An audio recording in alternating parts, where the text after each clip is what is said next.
आप सभी का मैं हृदय से स्वागत करती हूँ। जैसा कि आप जानते हैं कि पंचोत्सव दीपावली का त्योहार अब शुरू होने वाला है। इन 5 दिनों में आपको यम का दीपक अवश्य जलाना है। इस वीडियो में मैं आपको यम का दीपक कैसे तैयार किया जाता है, इसकी पूरी विधि बताऊंगी और यमराज जी का पूजन क्यों किया जाता है, इसके ऊपर आपको एक कथा भी सुनाऊंगी। तो चलिए अपने इष्ट देव को प्रणाम करते हुए आज की वीडियो का शुभारंभ करते हैं। धनतेरस के दिन से लेकर के भैया दूज तक गोधूली बेला में यम का दीपक जलाया जाता है। धनतेरस के दिन आपको शाम को माँ लक्ष्मी, कुबेर, गणेश जी, धनवंतरी जी की पूजा के साथ यमराज की पूजा भी करनी है।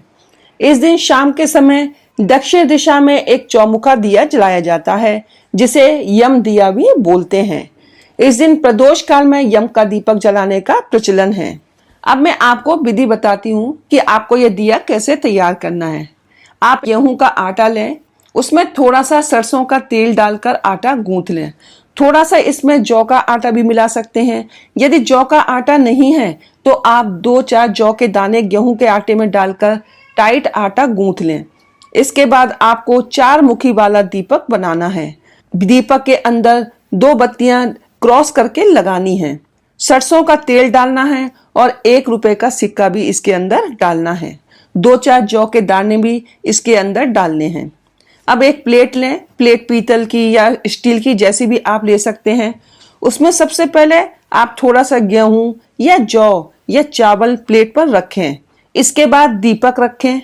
ये हमने दीपक को आसन दे दिया। इसके बाद आप दीपक को जलाएंगे। ये दीपक 4 बत्तियां जो होती हैं धर्म, अर्थ, काम, मोक्ष को दिखाती हैं। आपको अपने घर के मुख्य द्वार पर यह दीपक जलाना है। जब आप अपने घर से बाहर निकल रहे हो तो आपको सीधे हाथ की तरफ ये दीपक रखना है।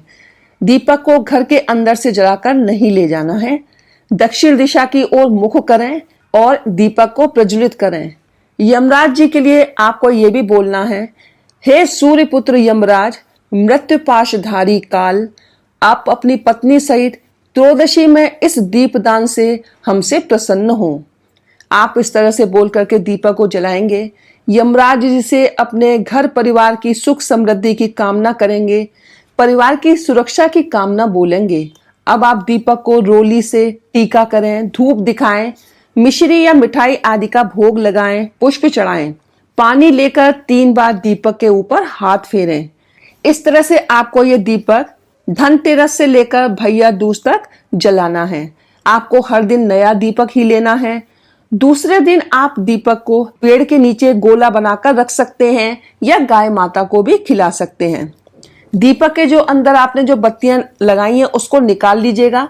थोड़ी सी इसमें शक्कर डाल करके एक गोला सा बनाकर आप गाय माता को या पेड़ के नीचे रख सकते हैं। जो आपने इसके अंदर सिक्का रखा है, आप उन सिक्कों को इकट्ठे करते जाएं और जो आप धनतेरस पर भी जो तेरे दिए लगाएंगे उनमें भी 1-1 सिक्का डालना है। तो सभी सिक्कों को इकट्ठा कर लें और भैया दूज के बाद आपको सफाई कर्मी को ये सिक्के दे देने हैं। आप आटे की जगह मिट्टी का भी एक बड़ा दिया ले सकते हैं। सबसे पहले आपको आटे का ही दिया बनाना है। कई जगह पुराने मिट्टी के दिए को जलाने की भी परंपरा है। तो जैसा आपके यहाँ होता है वैसा ही करें, लेकिन दीपक आपको अवश्य जलाना है, क्योंकि यम देवता अकाल मृत्यु से बचाते हैं तथा भय से मुक्ति प्रदान करते हैं। कुछ लोग यम के दिया परिवार के सभी सदस्यों के घर आने और खाना पीना खाने के बाद सोते समय जलाते हैं।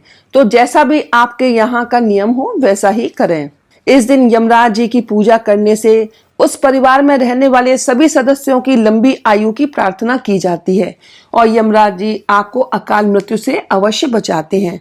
तो इस दिए को आप अवश्य जलाएं। कुछ बातें आपको ध्यान में रखनी है।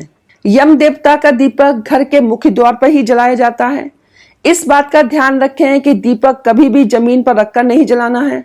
यम का दीपक घर के अंदर से जलाकर नहीं लाएं, उसे बाहर लाने के बाद और स्थापित करने के बाद ही जलाएं। दीपक का मुख दक्षिण दिशा की ओर हो। दीपक के पास फूल और जल अर्पित करें और लंबी आयु की कामना करें। धनतेरस कथा। एक बार यमराज ने अपने दूतों से प्रश्न किया, क्या प्राणियों के प्राण हरते समय तुम्हें किसी पर दया भी आती है? यमदूत संकोच में पड़कर बोले, नहीं महाराज, हम तो आपकी आज्ञा का पालन करते हैं, हमें दया भाव से क्या प्रयोजन। यमराज ने सोचा कि शायद ये संकोचवश ऐसा कह रहे हैं, अतः उन्हें निर्भय करते हुए वे बोले, संकोच मत करो। यदि कभी कहीं तुम्हारा मन पसीजा हो तो निडर होकर कहो। तब यमदूतों ने डरते डरते बताया, सचमुच एक ऐसी घटना घटी थी महाराज, जब हमारा हृदय कांप उठा था। ऐसी क्या घटना घटी थी? उत्सुकतावश यमराज ने पूछा। दूतों ने कहा, महाराज, हंस नाम का राजा एक दिन शिकार के लिए गया। वह जंगल में अपने साथियों से बिछड़कर भटक गया और दूसरे राज्य की सीमा में चला गया। फिर वहां के राजा हेमा ने राजा हंस का बड़ा सत्कार किया। उसी दिन राजा हेमा की पत्नी ने एक पुत्र को जन्म दिया था। ज्योतिषियों ने नक्षत्र गणना करके बताया कि यह बालक विवाह के 4 दिन बाद मर जाएगा। राजा के आदेश से उस बालक को यमुना के तट पर एक गुफा में ब्रह्मचारी के रूप में रखा गया। उस तक स्त्रियों की छाया भी न पहुंचने दी गई।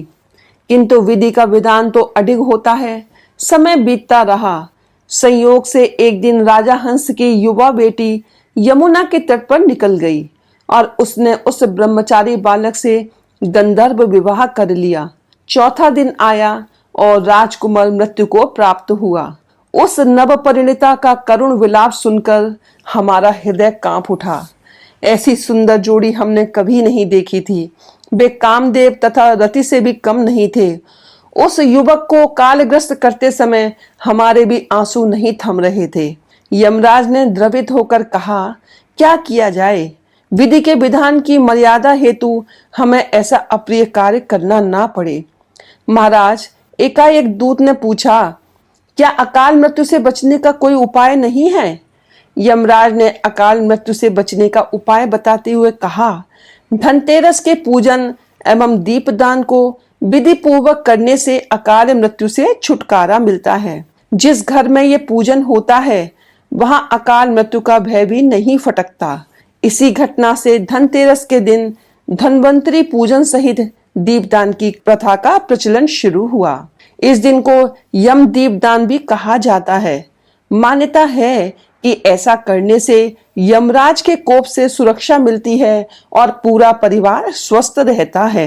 इस दिन घरों को साफ सफाई लीप पोत कर साफ और पवित्र बनाया जाता है और फिर शाम के समय रंगोली बना दीपक जलाकर धन और वैभव की देवी मां लक्ष्मी का आह्वान किया जाता है। तो इस तरह से धनतेरस से लेकर भैया दूज तक यम दीपक जलाने की परंपरा प्रचलित हुई। आज की वीडियो में बस इतना ही। मिलते हैं अगली वीडियो में कुछ नई जानकारी के साथ। यदि आपको आज की वीडियो मेरी अच्छी लगी हो तो प्लीज लाइक करें, मेरे चैनल को सब्सक्राइब करें, शेयर करें, बेल आइकन को प्रेस करें ताकि आपको आगे आने वाली वीडियोस का नोटिफिकेशन प्राप्त हो सके। हर हर महादेव, जय भोलेनाथ।